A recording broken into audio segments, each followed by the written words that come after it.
দেশে কি সবার জন্য সমান সুযোগ নিশ্চিত করা সম্ভব হবে? বৈষম্য বিরোধী আন্দোলন, নানান ধরনের আন্দোলন,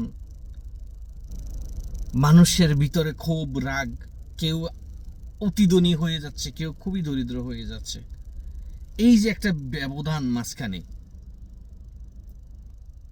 আমরা অনেক সময় শুনি যে 1000 কোটি টাকা দুর্নীতি হয়েছে,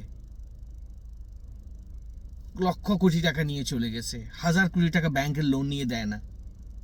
আমরা হয়তো শুনি এটা, কিন্তু টাকার অঙ্কে যে কতগুলা টাকা, 1000 কোটি টাকা যে কতগুলা টাকা, এটা আমরা আন্দাজই করতে পারি না। একটা উদাহরণ দিই, আমাদের গ্রামের একটা হতদরিদ্র মানুষ গত 2 দিন আগে হার্ট অ্যাটাক করে মারা গেছে। তার 2টো সন্তান রেখে গেছে।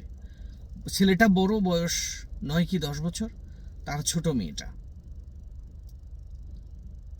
ওভারঅল দুজনই এখনো কর্মঠ হয়ে ওঠেনি।